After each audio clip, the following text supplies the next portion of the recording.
Yanukovych favored neutrality. He was considered pro-Russian. He did not want to bring Ukraine into NATO. He was elected in 2009, came into office in 2010, and he favored neutrality. He was overthrown on February 22nd, 2014. The Ukrainians that came to power called it the Revolution of Dignity. I call it a coup, a violent coup that the United States actively supported. So my view is, many historians agree with me, others argue the point, but my view is the United States was part of an active regime change operation because they wanted to overthrow a president that opposed neutrality. This is very, very controversial, as you Yes, rightly say, and some people would, of course, agree with you. Some people would yeah, vehemently disagree with yeah, you. And also what you didn't say was that the Ukrainian president wanted to conclude or went back from concluding an association agreement with the European Union. that's correct. That caused the Ukrainian population to rise up, particularly in Kiev, and that caused at least a lot of the revolution at that time. Whether it was all financed and supported as much by the United States, I don't know personally. You think Can I just mention, I agree with your certain of description your completely, but just to tell you, one of the groups that funded this explained it to me, thinking it was, I mean, with a lot of pride, by the way, in 2014. It horrified me, I have to say, but somebody explained to me how much was given to that group, that group, that group, that group. So I found it ugly, I have to say.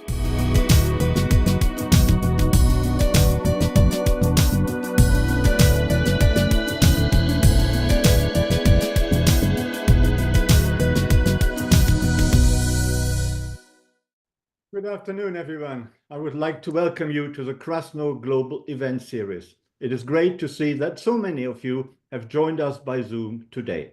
I'm Klaus Lares, and I'm the Richdam Krasno Distinguished Professor of History and International Affairs at the University of North Carolina at Chapel Hill. I've run the Krasno Global Event Series since 2012, and as you can see, we are still going strong. Today, our eminent guest is Professor Jeffrey Sachs of Columbia University. However, today, Professor Sachs joins us from Rome. Jeffrey Sachs, how are you doing today? I'm doing very well and wonderful to be with you. Thank you for the invitation. You're more than welcome. Thank you for joining us. Today, we are talking about whether or not there is a new global order, whether one is emerging or has already emerged, and if so, who is in charge of that global order? We are in the middle of a world in turmoil. US President Trump's imposition of massive tariffs on many countries and above all on China has greatly contributed to making the global chaos even worse. At the same time, climate change and environmental protection is going out of the window, and AI, artificial intelligence, seems to be taken over, at least according to some. The role of China in global affairs is becoming ever more important, not least as the Trump administration seems to be withdrawing from many parts of the globe, such as Africa, for example, and China is stepping in. But the Ukraine war is still continuing. So right now, some momentum seems to have developed to end the war. But will Ukraine be sold down the drain by the United States? And what is the role of a perhaps newly ascendant Europe, which, however, is still militarily weak and also economically less strong than in the past? And is there a future for the West, or are we seeing a world which is increasingly divided between the great powers and the United States playing a much less dominant role than for the last 80 years? Are we really seeing the emergence of a multipolar world, as some analysts claim, or are we indeed witnessing a return to a bipolar order, an order dominated by the United States and China? I'm glad that Jeffrey Sachs is our honored guest today. There's no one better to shed light on these and many other economic and geopolitical issues than Jeffrey Sachs. I know most of you are very familiar with Jeffrey's work, but let me introduce him to you briefly. Jeffrey Sachs is a world-renowned economics professor, a best-selling author, an innovative educator, and a global leader in sustainable development. Jeffrey is widely recognized for addressing complex challenges in a creative way, including the escape from extreme poverty, the global battle against human-induced climate change, international debt and financial crisis, national economic reforms, and the control of pandemics. Jeffrey Sachs serves as the director of the Center for Sustainable Development at Columbia University, where he holds the rank of university professor, the university's highest academic rank.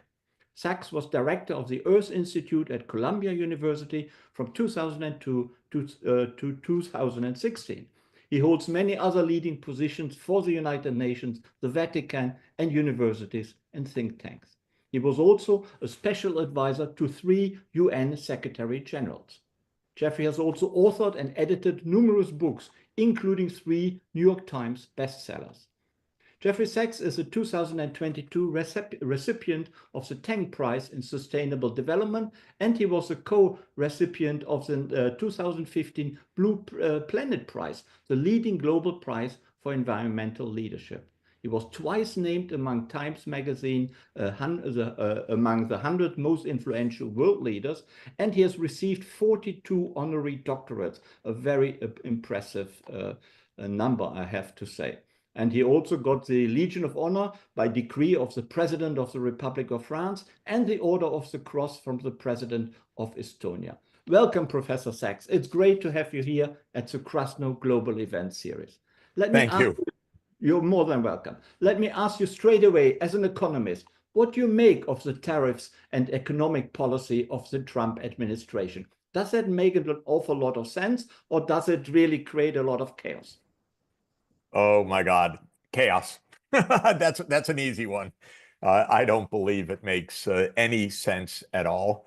I don't think the markets believe it makes any sense at all. We've lost trillions of dollars of market capitalization since President Trump began on this. The stated purposes of the tariff, which are many stated purposes, are not going to be well served by the tariff. By stated purposes, I mean the various explanations that have been given in justification, for example, to end the trade deficit or to rebuild the manufacturing sector or to renegotiate the trading system or to punish China. These are variously given as explanations.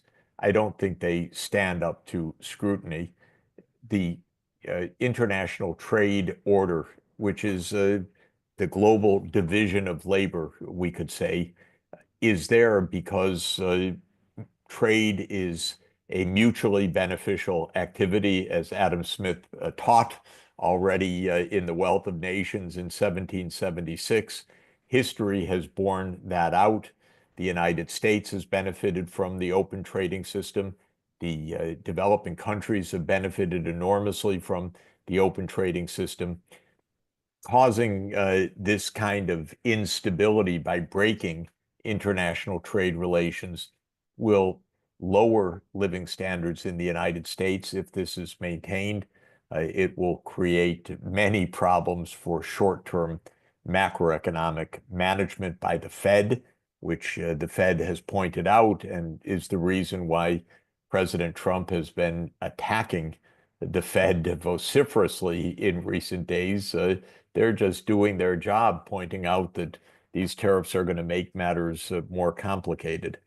Because of that, do you see that the tariffs will actually have to be abandoned, that some compromise with the major trading partners in the world, like the European Union and China, will have to be achieved? Yes, that's already happened because just in the first days of the so-called reciprocal tariffs, they were basically suspended because the financial markets began to react very dangerously.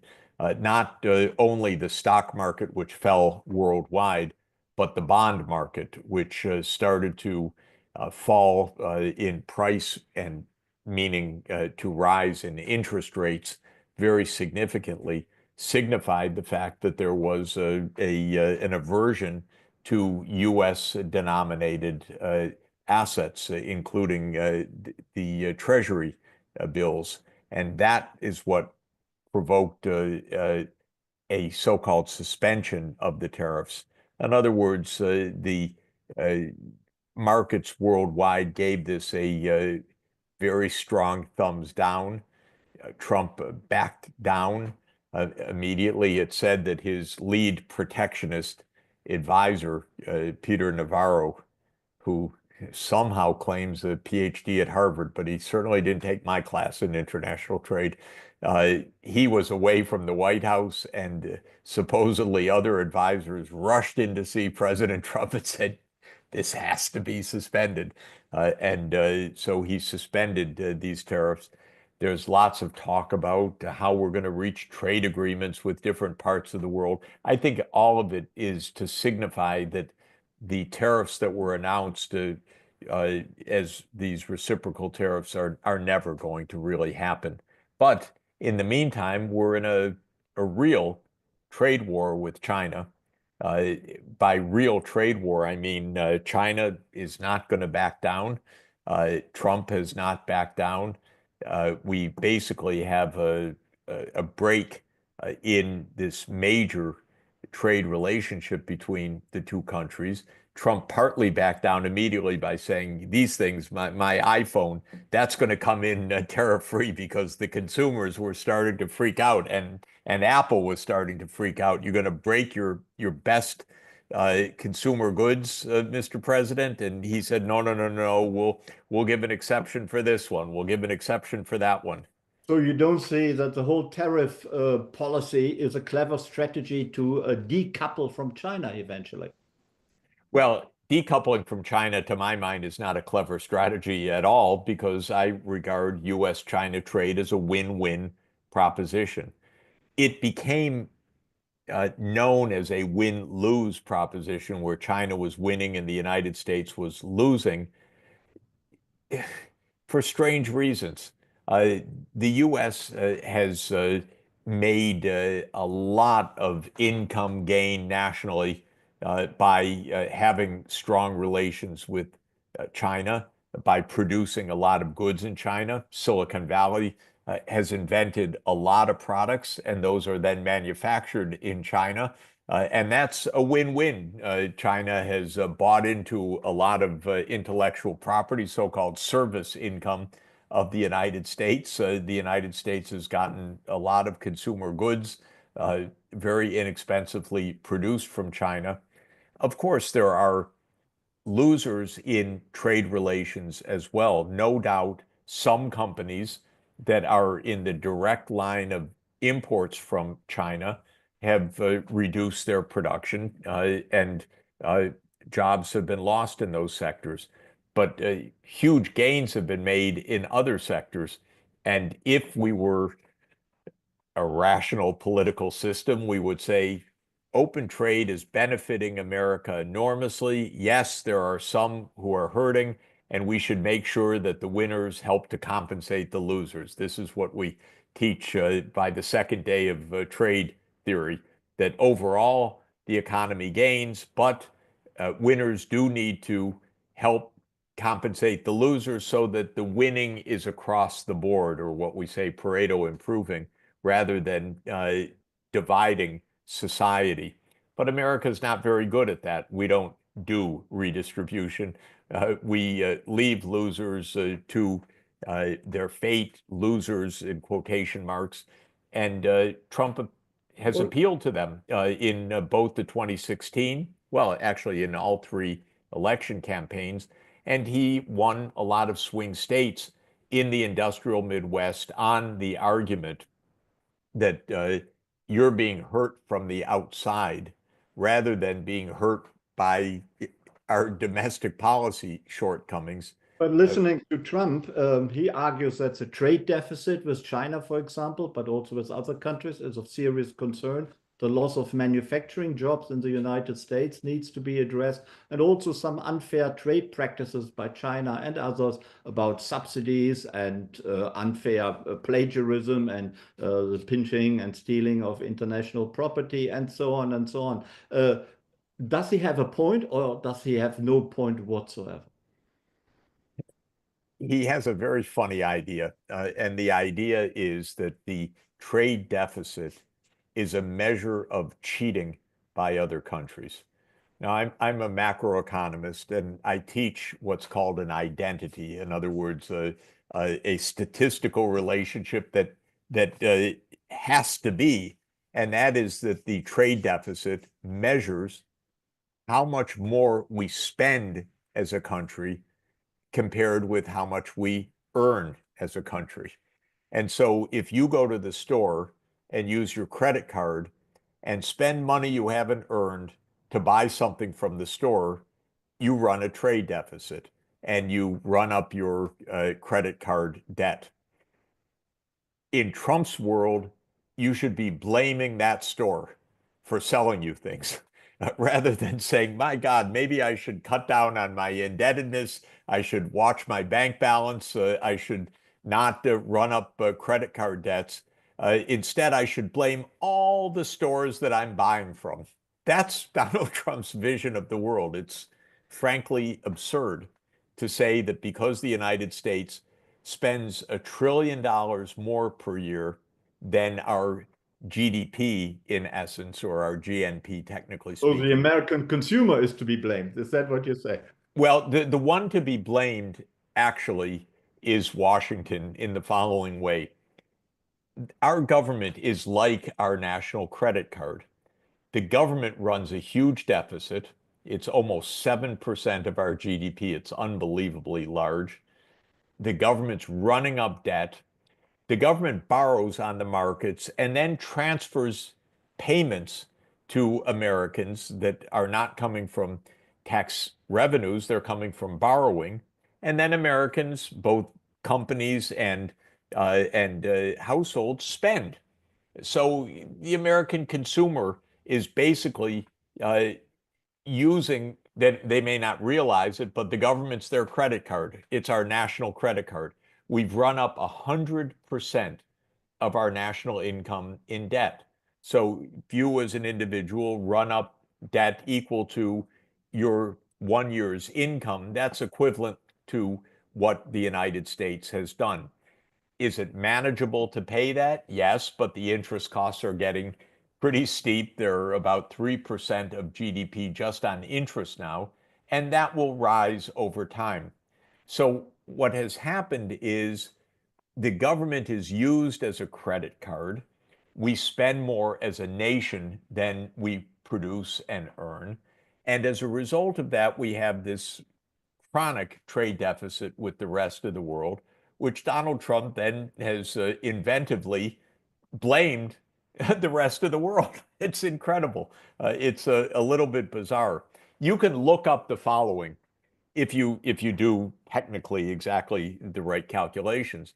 You can add up how much we spend. That's our consumption by the private economy, plus the consumption by government, plus the investment by the private economy, plus the investment by government, and you subtract off the national income, which is the gross national product, and you will get exactly the current account deficit, which is the comprehensive measure of how much we spend abroad minus how much we sell abroad in goods and services.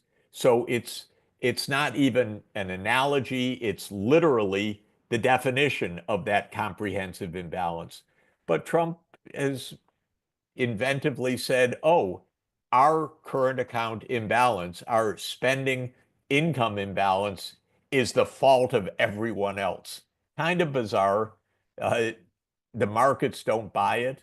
The rest of the world is befuddled. The economics community is scratching its head saying this is pretty weird stuff. But we also have one person rule right now. And so I should just say something about that, which is that our trade system should be a matter of legislation as well as international negotiation. We actually have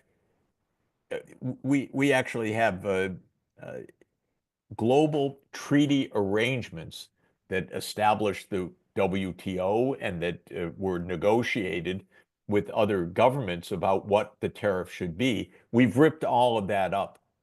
But we also have, under the US Constitution, Article 1, Section 8, the clear statement that taxation, including tariffs, which is the tax on imports, is the responsibility of Congress.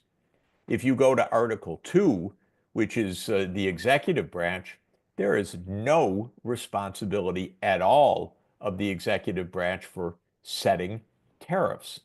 So already something is weird. Now, of course, what is weird, you can find out directly by going to whitehouse.gov and clicking on the executive orders about trade. And they all start out in the same way. It says, by the powers invested in me as President of the United States and under the following emergency legislation, I declare an emergency. Trump is declaring a national emergency. Uh, that's not the kind of country I grew up in, where a single person declared a national emergency. And what is the emergency? Well, it turns out it's a trade deficit that we've run for 20 years. That's not an emergency. That is a problem, but a problem that should be dealt with by the legislative branch, the Congress, and the President of the United States by law, not by emergency decree. Yeah, I think you have a full point that Congress is not really standing up to its responsibilities and has abdicated responsibility to the executive. But there have been complaints about other trading partners for many years, well before Trump. I mentioned the subsidy culture of China, but also other countries, the stealing of intellectual properties, and so on and so on. How do you address that? Because that seems to be quite valid. Well, I don't think it's valid in a couple of senses. First, the United States abuses its trade policies all over the place, not just with Trump, but anytime it wants. So there's already, yes, abuses by the United States and by others. Simply pointing the finger at others misses the point. And the point is that we created a system called the World Trade Organization. The United States actually led the creation of WTO, and we created a system where if countries are violating the terms of WTO, they can take measures against those other countries. And if the other countries say, no, no, I'm not violating the rules of WTO, there is an adjudication at the WTO. And if the adjudication rules for one country or another, that gives a right of response to those countries. For example, anti-dumping duties or other measures. And if the country on the losing side of that disagreement uh, feels that the adjudication was mistaken, there's an appellate court. Now, the United States has broken that process. Amazingly, it has blocked filling the appellate court of WTO. So it has said we're not going to have an international standard to judge. We're going to be the judge and jury of anyone we want, rather than going to an international tribunal to decide these things, which is how properly this should be done. The United States points fingers at others. And this, to my mind, is uh, seriously wrong. I often say, by the way, in many different dimensions of foreign policy, I subscribe to Jesus's foreign policy, if I may say so, because in the Gospels, Jesus says, "Why do you point to the mote in the other's eye when you have a beam in your own eye?" And of course, what Jesus is preaching there is don't be hypocritical. Clean up your own act. And this, I believe, is a general principle for keeping the world safe, but it absolutely applies to trade policy as well. We're very good at pointing out the mote in the other's eyes, but when it comes to our own actions, we don't even want to discuss it. And we certainly don't want a judge to judge. We want to be the judge and jury. We don't want the proper international procedures that we help to establish. We don't want to be judged. And that is a sign, in my view, that we're not abiding by the rules of the game. Thank you. Let's move on to some other geopolitical issues beyond tariffs and economic policy. The Ukraine war is still continuing. The Trump administration is now putting pressure on both Russia and Ukraine to arrive at a ceasefire, but they have done that for quite a few weeks now without much success. So today we hear the new momentum seems to have developed. You're quite critical of the Trump administration regarding its tariff and economic policy. Are you equally critical of Trump regarding its Ukraine policy?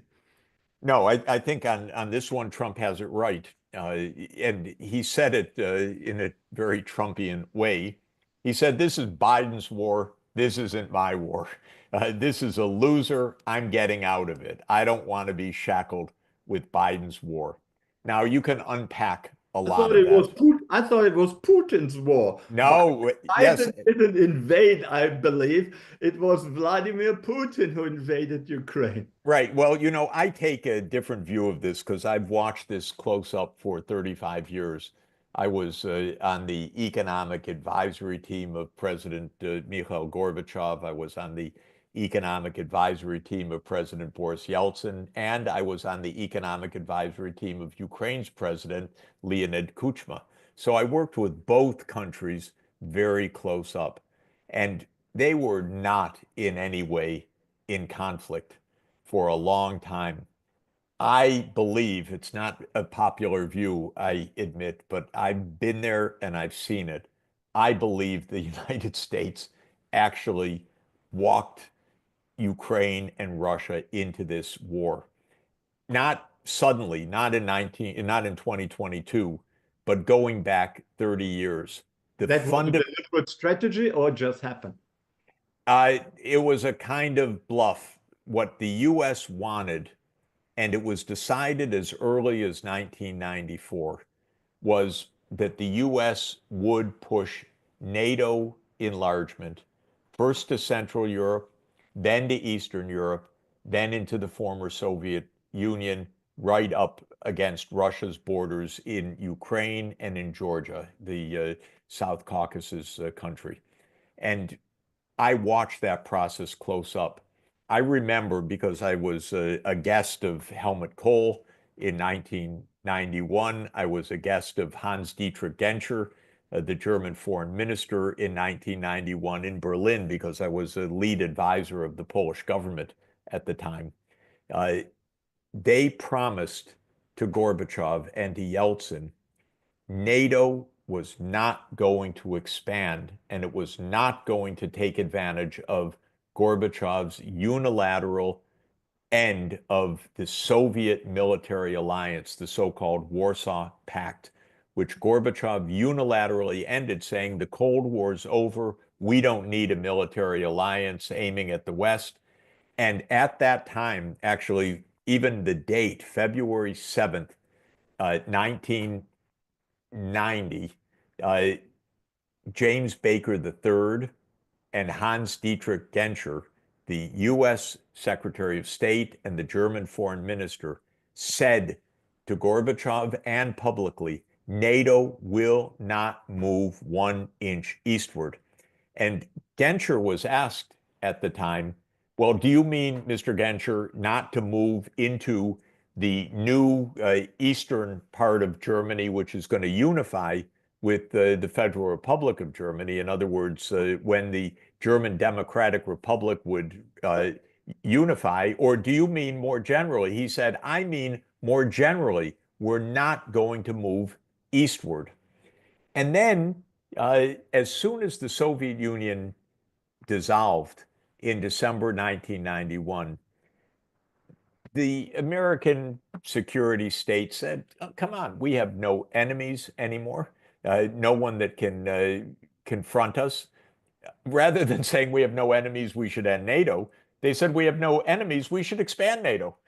We should make sure that Russia never returns, Soviet Union never returns, whatever. Oh, that is, of course, you're right. This is the debate about promises given or not given. Yes. which is very, people have very different attitudes about that and very different opinions. And the claims are, still wishy-washy because no written documents are available, but probably oral promises were made. And also, it is a question whether NATO expansion really should have happened or should not have happened. But even if that all was wrong and we say that was to be criticized, does that justify invading a country and killing civilians and bombing tower blocks and civilian infrastructure and people, of course? So did Putin have perhaps grievances, but then went well beyond to try to satisfy these grievances? Well, there's one more step of this that's very important. Again, and by the way, on this question of NATO, I encourage people to go to George Washington University National Security Archives online and go to a website called What Gorbachev Heard, because it's got dozens of documents that lay all this out very, very explicitly. It's a wonderful program that George Washington University runs. But what became awful was that in 2008, after NATO had expanded to Poland, Hungary, Czech Republic in 1999, and then to seven more countries in 2004, to the Baltic states, Lithuania, Latvia, and Estonia, to Bulgaria and Romania, and to Slovakia and Slovenia. So getting pretty far eastward, in 2008 at the Bucharest NATO summit, George W. Bush Jr. insisted NATO will go to Ukraine and to Georgia, surrounding Russia in the Black Sea region. That was the idea that goes all the way back to Brzezinski in the mid 1990s. The Russians said no. And our uh, former CIA director, William Burns, was at that point the US ambassador to Moscow, and he wrote a famous long cable back to Condoleezza Rice, where he said the entire Russian political class is dead set against NATO enlargement to Ukraine because they view it as a national security threat. Now, the next step that's really important is what happened February 22nd, 2014, because that was when the Ukrainian president was overthrown, Viktor Yanukovych. That was quite notable because Yanukovych favored neutrality. He was considered pro-Russian. He did not want to bring Ukraine into NATO. He was elected in 2009, came into office in 2010, and he favored neutrality. He was overthrown on February 22nd, 2014. The Ukrainians that came to power called it the Revolution of Dignity. I call it a coup, a violent coup that the United States actively supported.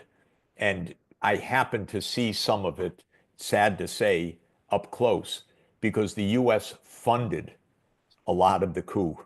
And the Russians knew it.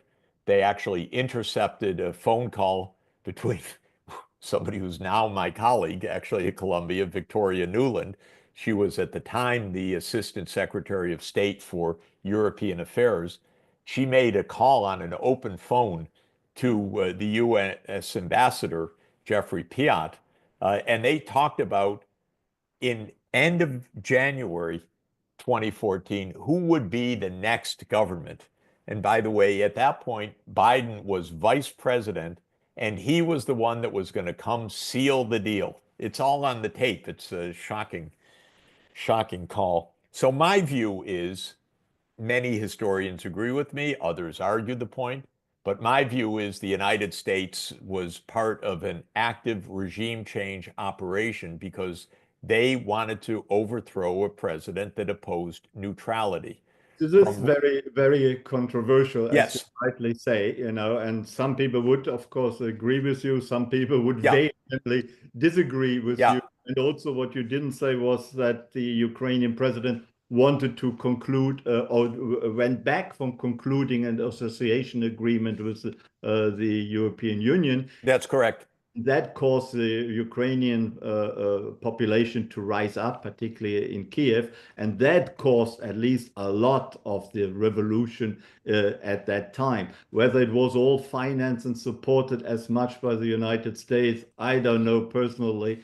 You Can seem I just mention, I agree with your certain of description your facts. completely, but Yeah. just to tell you, one of the groups that funded this explained it to me, thinking it was, I mean, with a lot of pride, by the way, in 2014. It horrified me, I have to say, but somebody explained to me how much was given to that group, that group, that group, that group. So I found it ugly.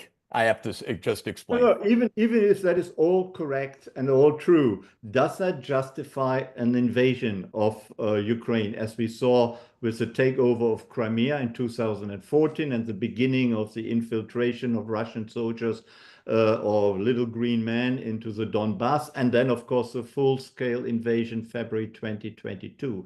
Can that be justified by what you just described to us, or should there not have been other ways and means to resolve Putin's grievances? Because it was also clear that NATO wasn't about to attack Russia either, was it? Well, I think what Russia did with Crimea in March 2014 made perfect sense from Russia's point of view, because what the Russians thought, believed, and I think they were right, is now that this coup has occurred, NATO's going to grab Crimea. And Crimea is the home of Russia's naval base. And it has been the home of Russia's naval base since 1783. And Russia saw this as a game going on, and it was a game. The United States participated in this coup, and the idea, in my opinion, and but based on my observations, uh, they were replaying the Crimean War scenario. Palmerston, who led the British in the attack on Russia in 1853 in the Crimean War, had the idea of pushing Russia out of the Black Sea. This was Brzezinski's idea laid out in the Grand Chessboard in his book 1997. The Russians saw, oh my God, the Americans have just done another coup. Not the first time, there have been dozens of these operations. And we're not suckers, so uh, we are taking back Crimea. That part I think is So indisputable.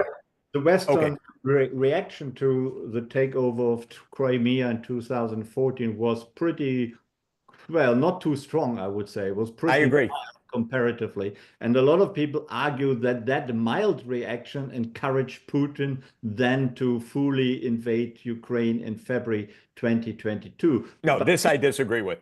Yeah, And be and that and as it may, does it, what about the justification for the full-scale invasion of Ukraine? Despite all his grievances, despite what it looked like from the Russian point of view, of course, one has to see that, but does it really justify a major war in Europe and trying to shift borders by force and violence and to attack civilians? You know, all the yeah, terrible battlefield scenes we can still witness every day. it's a little more complicated even than this because of the following. In 2002, the United States unilaterally abandoned the anti-ballistic missile treaty. This was probably the single most destabilizing event in the 21st century for US-Russia relations. Russia thought, okay, the United States is abandoning the core principle of how we maintain deterrence, and this was done unilaterally.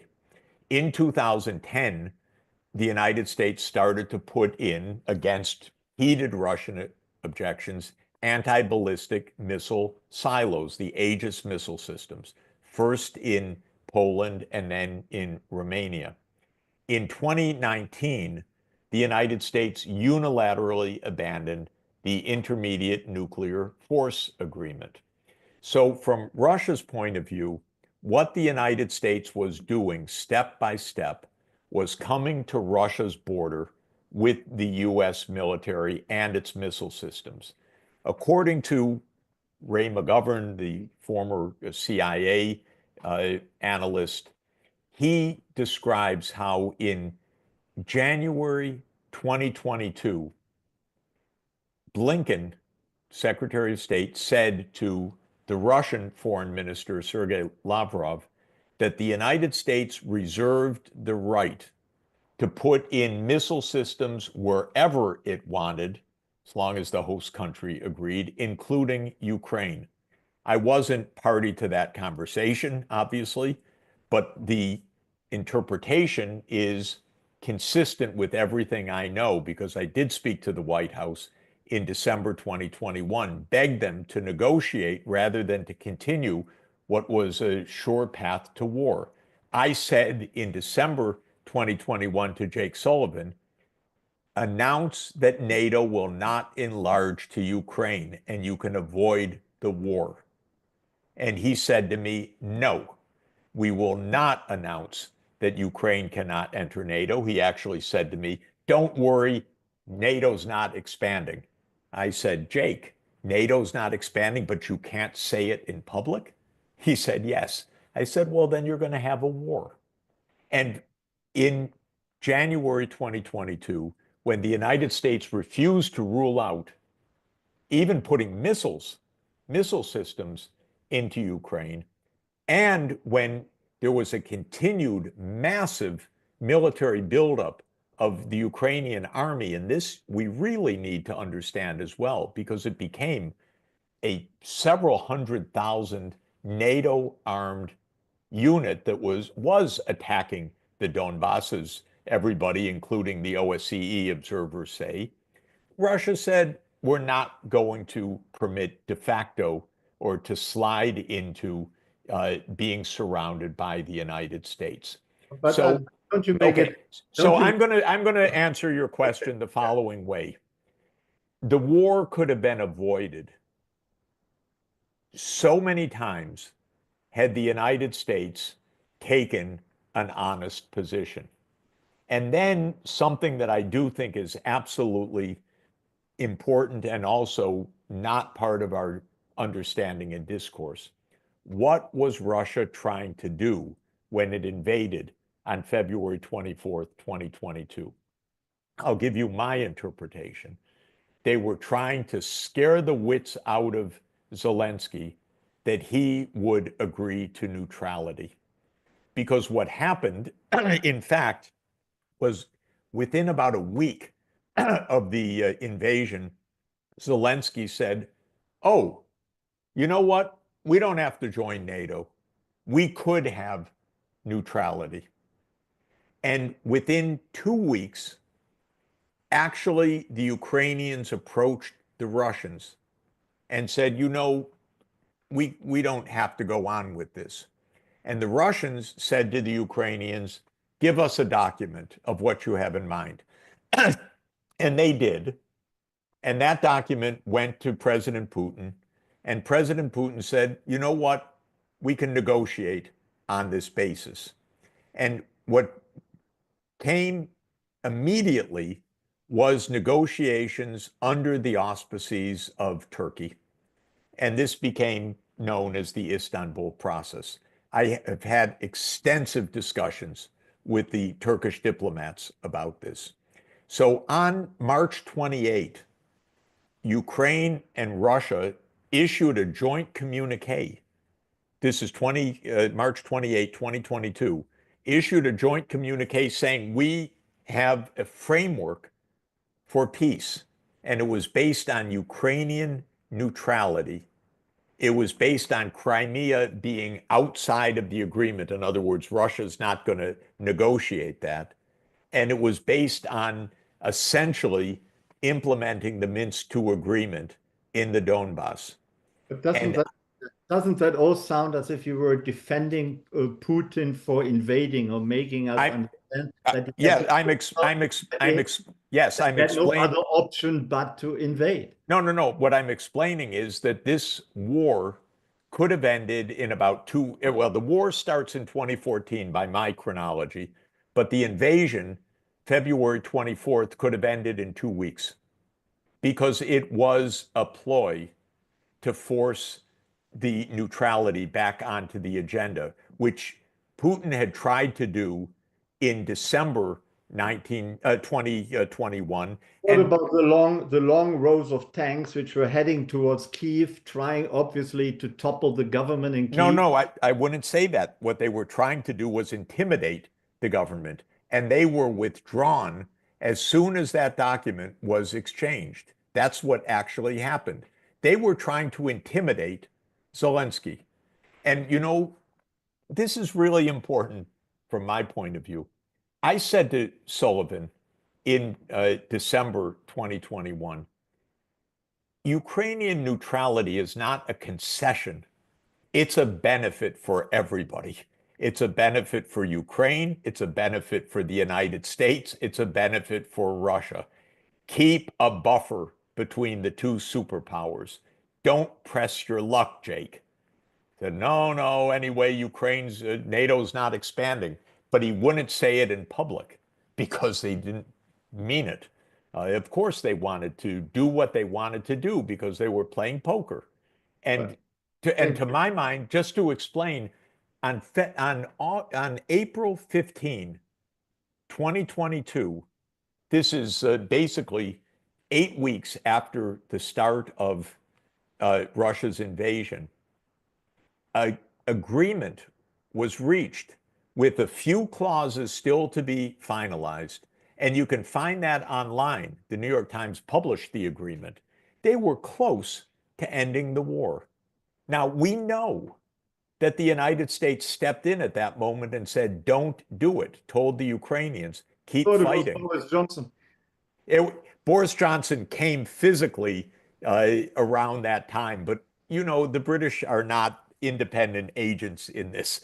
This was a U.S. policy that this war should continue. And why? Again, I know why. I happen to see some of it. The U.S. deeply believed that they were about to crush the Russian economy, that cutting Russia out of SWIFT was going to bring the Russian economy to its knees. They really believed that. I talked to a lot of senior U.S. officials at the time. I never believed it. I have never seen sanctions actually lead to a fundamental political change in the sanctioned country. It usually is a reason for uh, those governments to toughen up. So, in any event, they believed that Russia was not going to survive any of this. So, they made the gamble, and the Ukrainians bought into it. We don't have to agree to this treaty. Incidentally, Naftali Bennett, who was the prime minister of Israel, was informally acting as a mediator alongside Turkey. And Bennett gave a remarkably open and kind of discursive interview uh, a couple of years ago where he said, "Yeah, this agreement was close, but the United States stepped in and said no." And then Bennett said they did it because they thought they would look weak to China, so that this became something about sending signals, looking tough, and so forth. And Well, that's a lot of people would say you have a very benign interpretation of Putin's motives and what he was after. I You know, do. yeah. Because you know why? Because all during this 30 years, the United States had the upper hand. And the United States used the upper hand in a very arrogant way. It launched wars in Afghanistan, in Iraq, in Syria, in Libya. It made coups. It abandoned the uh, nuclear arms framework unilaterally. So I put most of the onus on the United States. But not all of it. Well, So, not all of it, but I put most of it on the United States. No one, but no one's perfect. would you say that Putin's invasion was totally unjustified and created a lot of misery and debt, which was not necessary at all, and was really that he needs to be blamed for that? That to provoke a major land war in Europe after all what happened before, after the two world wars we had in Europe, was, basically very despicable, cannot really be excused in any way. No, I wouldn't put it that way for reasons that I've explained. The intention was not a major war. The intention was to get to the negotiating table, and it succeeded. And the United States similarly was quite despicable in overthrowing a government or participating in the overthrow of a government. It was quite despicable in launching a CIA operation to overthrow Syria. It was quite despicable in bringing NATO in to overthrow uh, Gaddafi. Right. We don't want to balance now who is more despicable and No, what. no, but my point But is, yeah, in general in life, the more powerful country calls the shots. The United States believed that it was the sole superpower. Uh, Biden absolutely to the end believed that. He cited this repeatedly. It's not surprising that the powerful country makes most of the abuses, frankly. That's arrogance. That's the arrogance of power.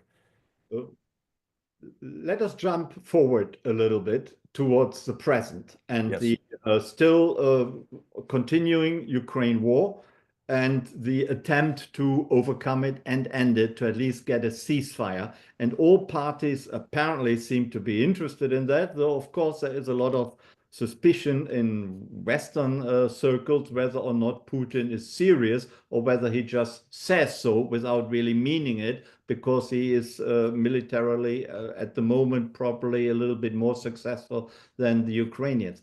How do you envisage that the war can be overcome? And should Ukraine really be the loser, losing territory, having to give up its natural resources to the United States to a large extent, while Russia probably will be unsanctioned? Would that all be the right way forward to you, according to you? I think there are three issues right now. It's the same three issues that were on the table in 2022. It's the same three issues essentially that have been on the table with the Minsk agreements as well. One is the question of Ukraine's military uh, alliance or not. I have always believed that the only solution to this war is Ukraine's neutrality. I've always believed Russia will never allow NATO on its border, and that this should have been recognized in the 1990s. We should have But NATO fulfilled. is already on the border of Russia in terms of the Baltic states. Right, but this is a 2,200-kilometer border, including, crucially, Russia's Black Sea Fleet. And so this is hypersensitive for Russia. And so, and this is what Brzezinski knew all along, and it's what Lord Palmerston knew all along. So the first point I'm saying is Russia will never allow Ukraine to be part of NATO. So either we have perpetual war or the defeat of Ukraine or an agreement on neutrality. I overwhelmingly favor an agreement on neutrality. The second issue is security. There needs to be security guarantees for Ukraine without question. And but at the same time, it is absolutely also true there needs to be security for Russia. There needs to be collective security. For Russia, this means they don't want the CIA or the military or the missile systems on their border. And so that's the Russian point of view. The Ukrainians, we don't want to get swallowed by Russia. So there needs to be a security agreement. I think everyone agrees with that. The one point I personally would make is that it should be an agreement in the UN Security Council. This is the right place for it. Other countries, Germany or Turkey or India and others can join along with that, but this should be a UN Security Council security arrangement. So this is the second point. The third point is territory. And this is vexing, but it's part of the tragedy of this whole story. First, Crimea is never going back, and nor should it in one sense. The US played its hand, it blew it, it should never have done what it did, engaging in regime change. And Crimea, because of its fundamental national security importance for Russia is not going back. Then comes the question of the four territories claimed by Russia. And here, this is painful.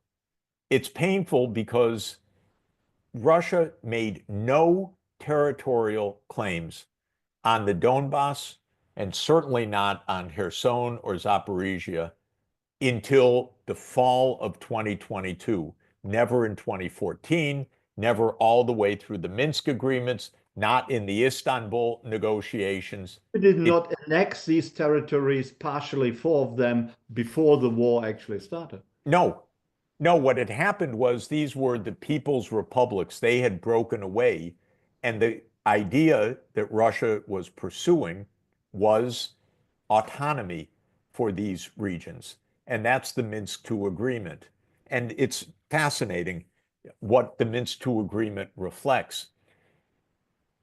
And I only understood this properly last year when I visited Bolzano in northern Italy, which is a region called South Tyrol, which is a German-speaking region of northern Italy. And it is an autonomous region in Italy, meaning that the central government of Italy does not control the governance of Bolzano. Bolzano does not pay the national taxes. It pays a kind of lump sum that's part of an autonomy agreement. And it came about because there was a German-speaking minority, an Austrian minority, that felt that it was facing discrimination by the Italians after World War II. It has a complex history, but finally it was agreed that it would be autonomous. Now, who knew about that model very well was Chancellor Merkel. She knew about it because she was very friendly with the politicians in South Tyrol. Not surprisingly, given that it's a German-speaking population. And the governor, senior officials explained to me in detail last year that for Mrs. Merkel, Chancellor Merkel, the Minsk II agreement was modeled on the South Tyrol autonomy because Russia was not claiming territorial annexation. That only came in September, September 2022. It was not on the table beforehand. What was on the table was autonomy. And actually, Germany and France, under something called the Normandy arrangements, were supposed to be the guarantors of Minsk II, which was voted unanimously by the UN Security Council. And the United States and the Ukrainians decided to blow off Minsk II because Minsk II called for Ukraine to make a constitutional provision for autonomy of these two oblasts, Donetsk and Lugansk. And the Ukrainians didn't want to do it. And so they never did it. It was never implemented. So thank Oh, you. So yeah. how likely is it that these 3 points which you just outlined, which are, according to you, the best way forward, that will actually be done? So there's two paths right now, and I believe Trump had his word on this one, which I don't often do.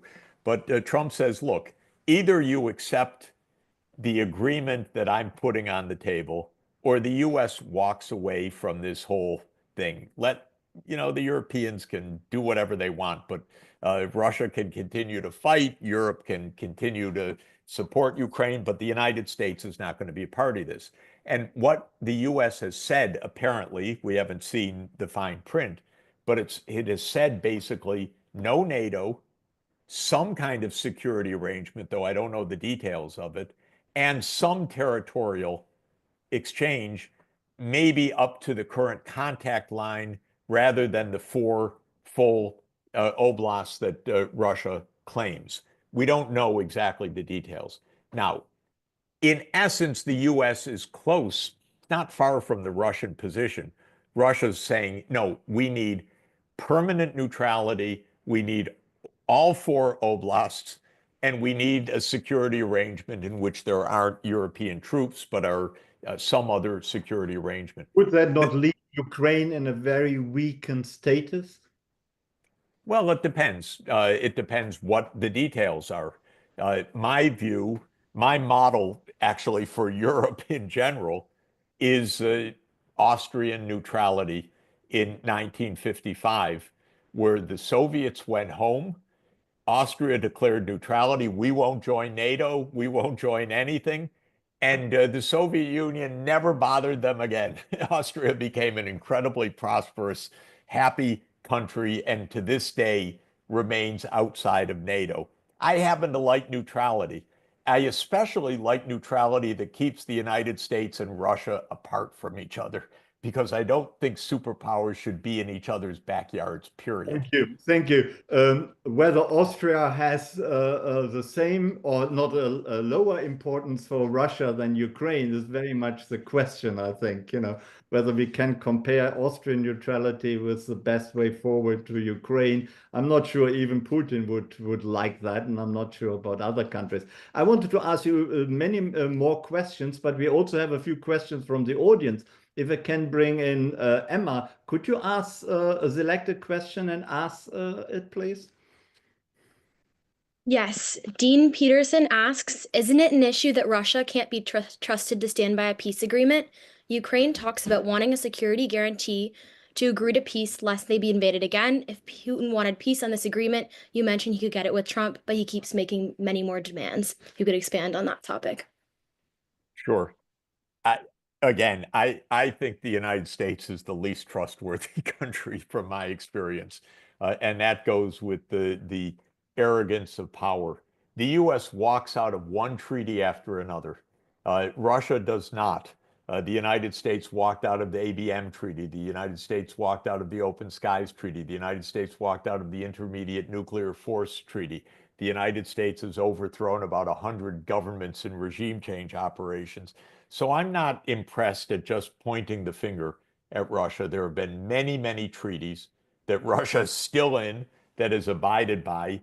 And I go with the dictum of President John F. Kennedy in his wonderful peace speech in June 10, 1963, when he says that great powers can be counted upon to observe those treaties and only those treaties that are in their interests. And so if we make a good treaty that is in Russia's interest and in Ukraine's interest and in America's interest, it will stick. Thank you. Sivan, do you have another question? Yes, along this same line, Papa Fernandez asks if it would have been acceptable for Ukraine to join the EU rather than NATO. Yes, I think the answer is yes. The issue, though, is the EU made a bad mistake in its modern history.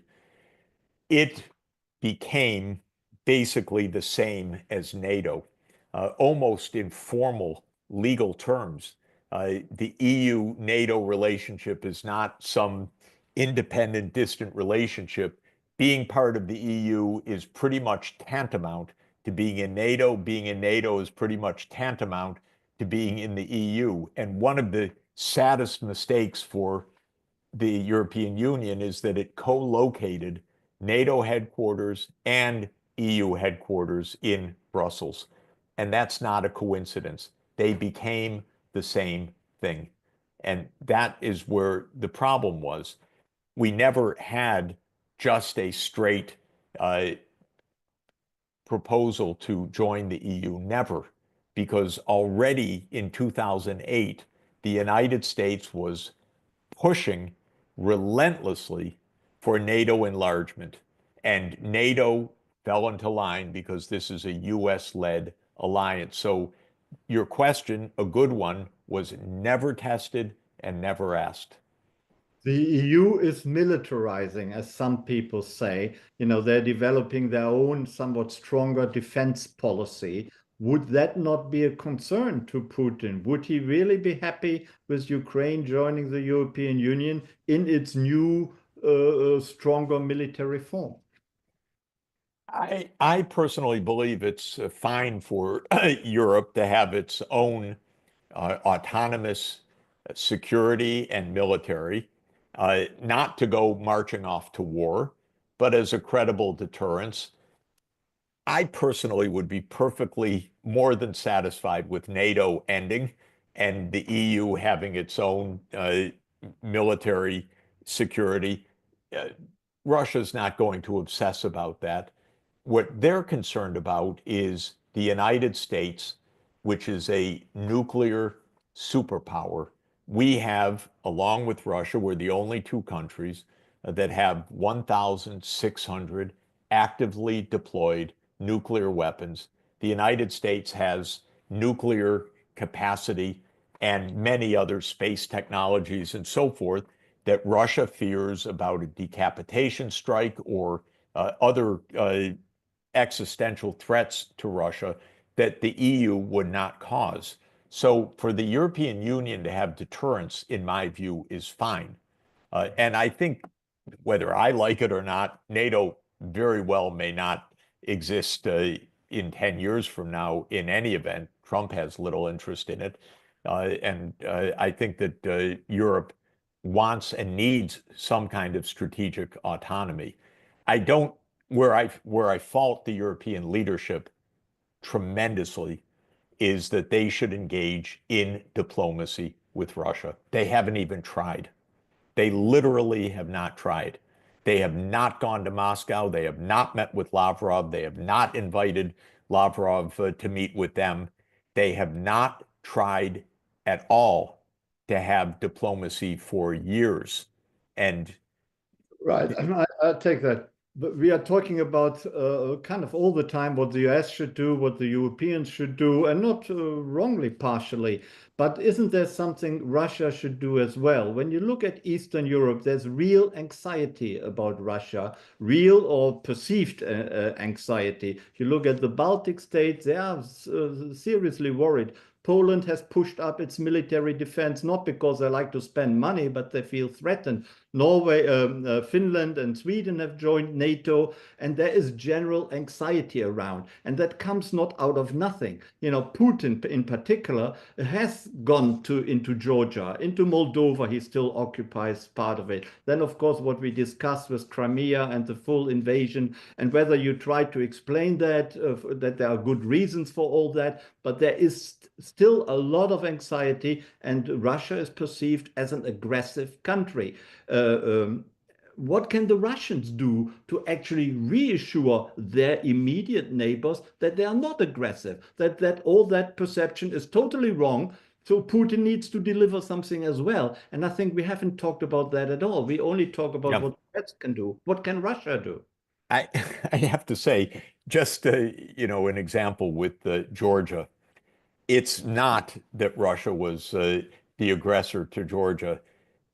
It was the same story in 2008. I don't want to go into I don't want to quibble in details, but I watched Saakashvili provoke this disaster. I absolutely watched it close up. It was quite shocking. The guy was crazy, in my view. I actually left a talk that he gave at the Council on Foreign Relations in New York, called my wife and said, "This man is out of his mind." That was May, and then the war came the next month. So Georgia, I don't put as an example of this. I mean, okay. We don't want to discuss Saakashvili here. I know. The Russians still occupy two parts of Georgia. They could have withdrawn. Okay. In the meantime, yes. Okay. What I believe, absolutely, there should be diplomacy. And one of the things I've always said to the Europeans is, you're worried about Russia? Okay, understandable. Ask Lavrov the very question that you just asked me.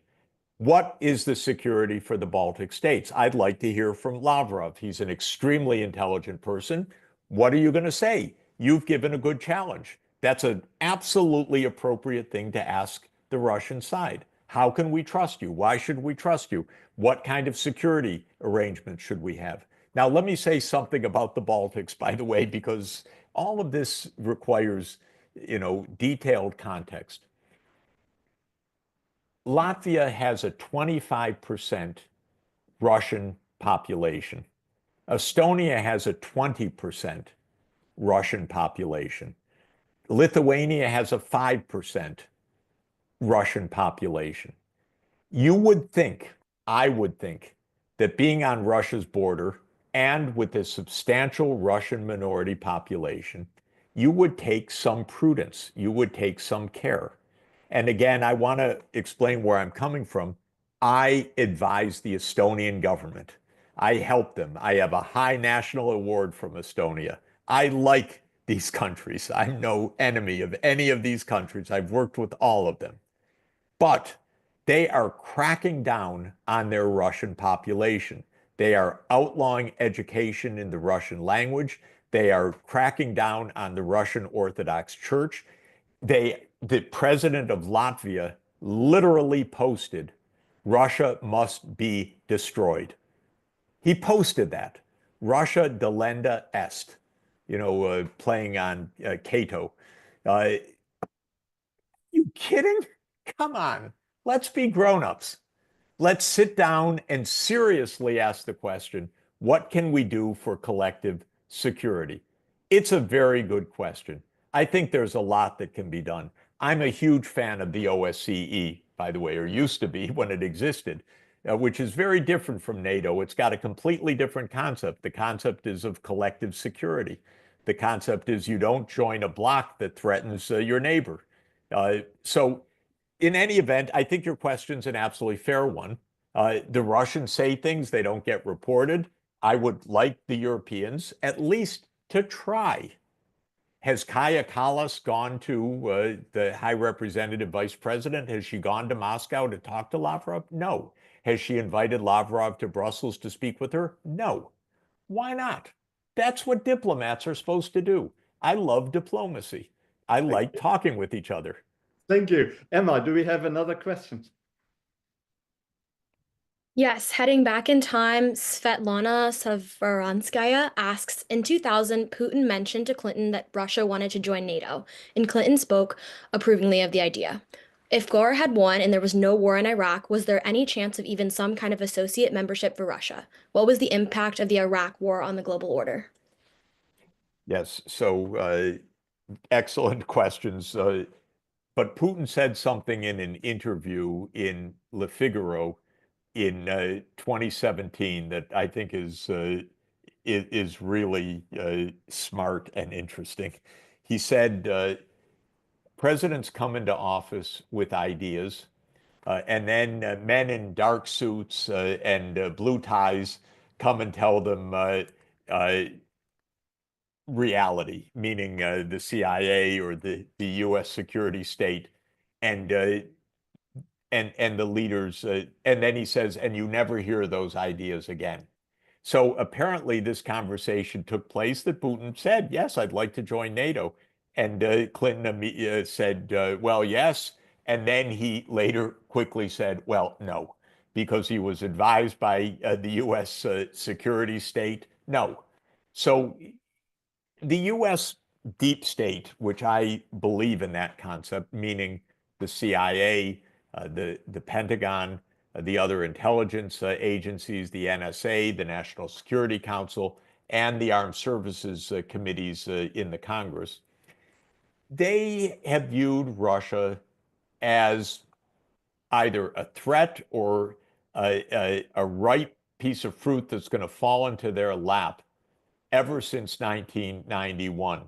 They were not out for good relations with Russia. They were out to basically make Russia fall apart or regime change in Russia. Brzezinski had the idea that Russia would collapse into a kind of three-part weak confederation, and so on. So yes, if the United States had treated Russia with respect, if they had seriously talked about NATO, which never was seriously considered in the US side, things could have been different. My own experience as a much younger person back in 1989 to 91, working and admiring enormously Gorbachev and Yeltsin, was they just wanted normal relations. They wanted to end the 75 years of this wrong direction that Russia had taken in the 1917 revolution. They wanted peaceful relations throughout Europe. Gorbachev was, if anything else, a man of peace. And the United States just couldn't treat the other side with respect, dignity, and peaceful relations. It had to be on American terms, beginning to end. That's, in my view, the mistake. Thank you. Have you met Putin actually? I've met him on a couple of occasions, but never had long talks with him. But I know many, many other Russian leaders well. But you didn't have the chance to look into his blue eyes and No. saw some peaceful person. Huh? I did look into his eyes and I said hello. That was it. But never a long conversation. Sivan, do we have another question? Yes, we do. So this comes from Brian. He asks, given current disillusionment with American foreign policy, are there historical examples of a different path that you wish would be reinstated in the new global order? Yeah, so this is a fundamental question that comes to some of the big questions at the opening of our discussion. I think we are in a new era, and that is that, and Secretary Rubio said it early on as in his position as Secretary of State, that we are now in a multipolar world. Now, what multipolarity means is that there are many centers of power. The United States, Russia, China, and India, at the least, are centers of power. If Europe ever gets its act together, it would certainly be a superpower. Right now, it's a divided 27 countries, but it's a $20 trillion economy and a very sophisticated economy. So it would be, and with a nuclear with nuclear arms in France. So it would be a superpower too. I think we've been multipolar for a long time and that the United States exaggerated its power for a long time. But now it's recognized that we're in a multipolar world. But what's not agreed is what is the implication of that? Is the implication that now the great powers are going to go after each other? Is the implication that they're each going to respect their own turf, but act like bullies in their own neighborhood? Is it going to be that we'll have multipolarity and multilateralism, which is a completely different concept? Multipolarity means there are several powers. Multilateralism means that there is an international rule of law. I'm in favor of multilateralism. I work for the UN. I work with the UN. I believe in the UN. It's extremely weak. I would like to see it strengthened. To my mind, that would go a long way to making the world a safer place. So I want to move to a multipolar, multilateral world. The United States psychologically has a hard time with this. If you read Foreign Affairs magazine, as I do every issue, most of the articles in most of the issues are to reassure the readers that America still is number one. It still dominates China. China's still far from this. China's economy is about to collapse and so forth, none of which I believe for a moment.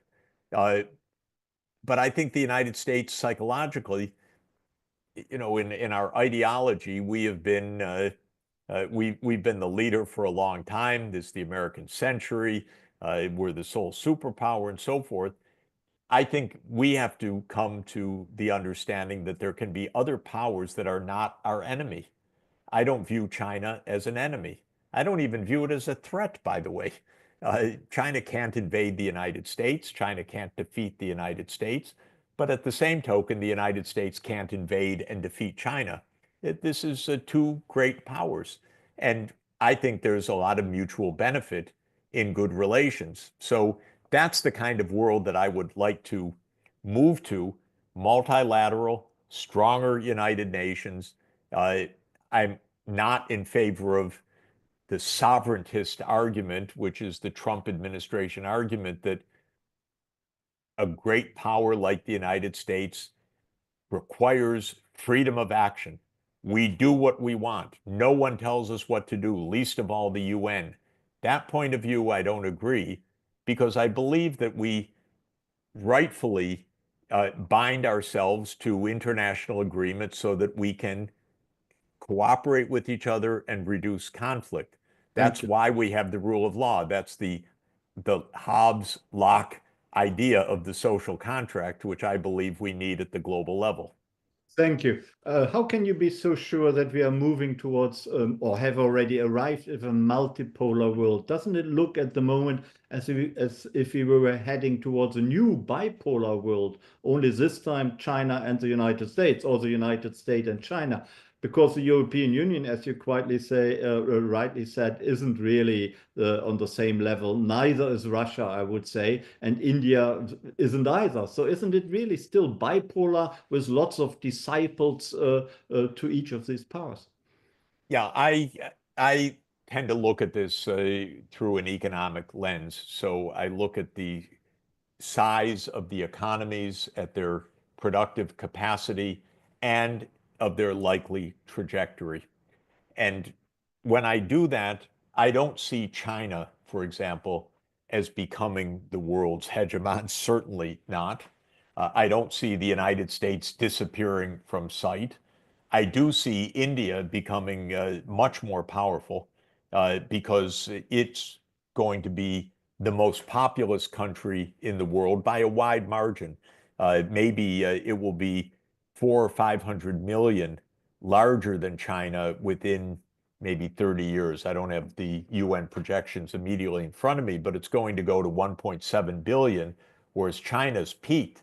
And China's on a trajectory to get to under 1 billion people by the end of this century. So when I do the kind of the back of the envelope calculations, China's share of world output is basically peaking about now because of the population decline that's coming. Uh, India's will rise, Africa's will rise, and Europe is going to get its act together somehow. I don't know whether it'll be now or 5 years or 10 years, but Europe is a great is a civilization, even though it's fought each other for 1,500 years ever since the fall of the Western Roman Empire. But nonetheless, Europe will get its act together. So we'll be in a multipolar world, not a bipolar world. For the moment, the US and China definitely lead, for example, in AI, in many key technologies. But I was just in India last week. The progress is very rapid. The scientific and technical skills are rapid. The India space program is rapid. Uh, Technology diffuses. Smart people are all over the place. If there's peace, there will be what we call economic convergence, which is that the poorer countries will grow faster than the richer countries. Talk to us briefly about how you see the China-US relationship. You know, in the US, there's still lots of anti-China hawks around, and also in China, the suspicion of the United States is pretty high. Absolutely. And so, how is that going to develop? Do you see military conflict, or do you believe military conflict, for example, about Taiwan, can be avoided successfully? First, from a kind of normative point of view, I do not view China as a threat, as I explained. And I do not view trade with China as a losing proposition from the United States point of view. I view it as a win-win for China and the US. I've been going to China now for 44 years. I've watched the development. Chinese people have worked extraordinarily hard and long hours. They've educated their young people. They have built tens of thousands of kilometers of modern infrastructure. They've saved at extraordinary rates. In other words, they've worked very hard for what they've achieved. I admire it. I admire Chinese civilization. And I think we would do well to have good relations with China.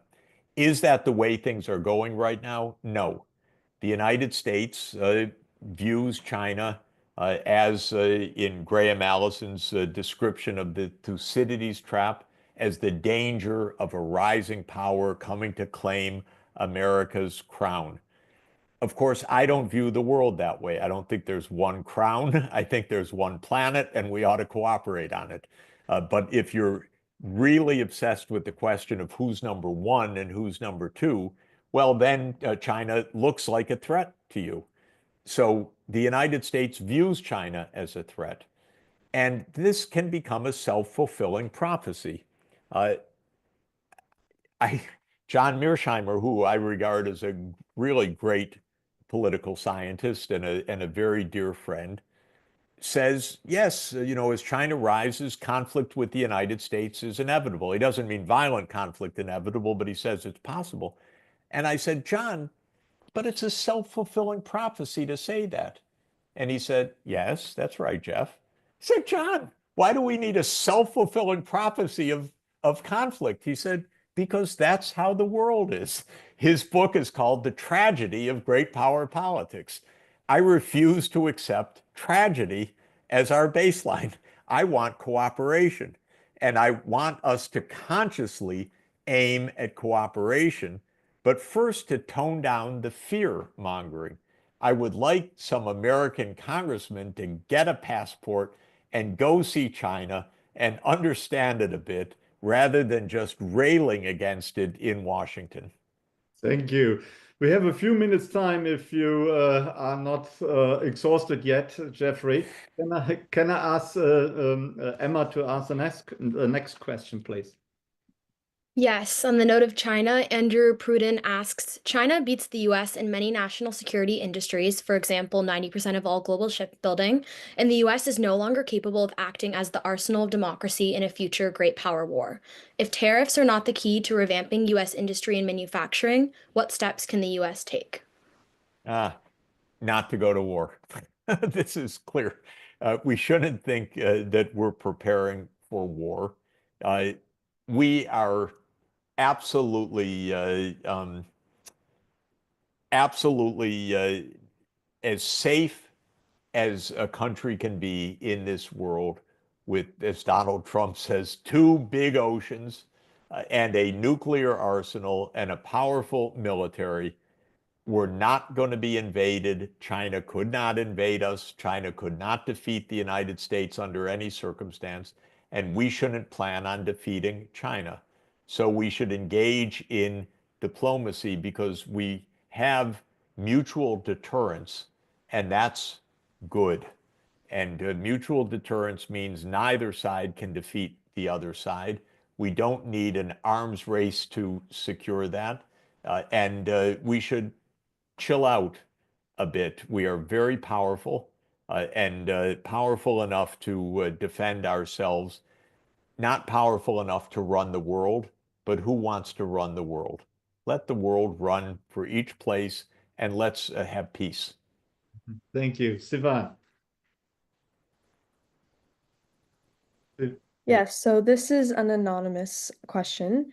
And it asks about how you mentioned earlier the idea of neutrality for Ukraine as having worked for Austria in the past. How do you think the issue of neutrality, which seems to be impossible for Taiwan, would shape up in the kind of trilateral PRC, Taiwan, and US relationship? Yeah, the difference with Taiwan is part of China. Interestingly, there are two governments, one in Beijing, one in Taipei. This is the legacy of China's civil war. Both of them unequivocally said there is one China. They argued, the Republic of China in Taipei, about who rules China. They said, we rule. Of course, the PRC say, we rule. Both agree there is one China.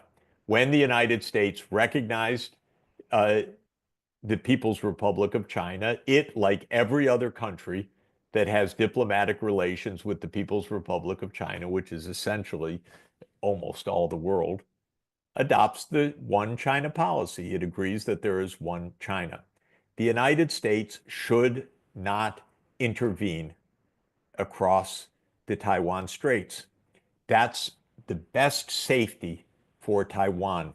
Ironically, it's analogous structurally to all the problems I was discussing about Ukraine. If the United States says to Taiwan, we protect you, we defend you no matter what, and some Taiwanese president or politician says, okay, then we're independent because the United States has our back, there will be war. If instead there is prudence and there's no independence declaration, there's no attempt from the point of view of Beijing to break up China, then there will be peace. The best way to protect Taiwan, it's a little ironic, but it's the same as what happened in Ukraine. The best way to protect Taiwan is for the United States to stop its meddling and especially to stop shipping armaments to Taiwan. China would lose enormously if it invaded Taiwan.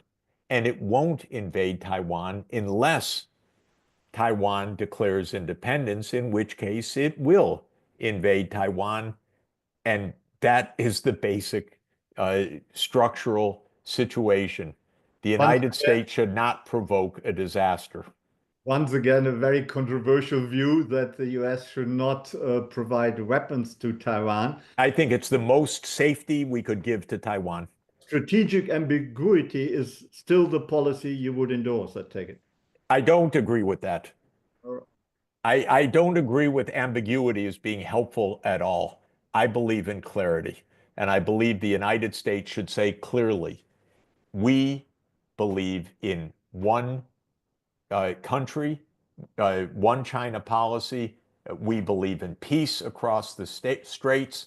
We would regard a Chinese military action against Taiwan as being disastrous for China, for Taiwan, and for the world, and we strongly oppose it, but we do not interfere by shipping weapons to Taiwan. The one China policy is official American policy, isn't it? It is, but it's not treated that way. Or it's, this is why the ambiguity to my mind is not so clever. I would just be explicit. Okay, thank you. Can we take two more questions and then we let you go because you must get tired? Maybe one more, if that's okay. One more question.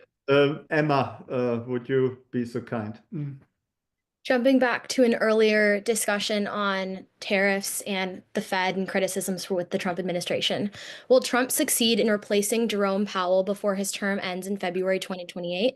Given the GOP's current majority in the Senate, would it make sense for Trump to try to replace Powell before the 2026 election, since the Senate would have to confirm his nomination? If not, who is he likely to nominate to replace him in 2028? Well, very good questions. Let me just say that the Fed's independence is important, and it's very important that we not have one person rule in the United States. So if the president can set tariff rates, if the president can start or stop wars by himself, if Congress abnegates all responsibility, if independent agencies like the Federal Reserve lose their independence, we lose a lot of the functioning of our system, which, going back to the brilliance of 1787 in Philadelphia, was based on checks and balances, which I continue to believe in. Jeffrey Sachs, it has been a great pleasure. We have disagreed on quite a few issues, but the last point you made, I think we all can full-heartedly agree with. It has been very interesting to talk to you, and thank you for your interesting and provocative views at times, and thank you for making the time. I know you are in Rome. It's even later in Rome than it is here in the US. So please have a good night. And thank you so much. Well, great to be with you. And thanks to everybody for participating and for the wonderful questions also. Thank you very much for coming and joining us tonight here at the Krasno Global Event Series. I would like to thank our audience for staying with us till the bitter end. And there will be new Krasno events next semester. But for the time being, I wish you all a good summer. And thank you very much again to Professor Jeffrey Sachs for joining us today. Bye-bye. Thank you. That was a lot of fun. I really appreciate it. I enjoyed it too. Thank you for your interesting views. I hope we have another occasion sometime soon. Thanks a lot. Nice.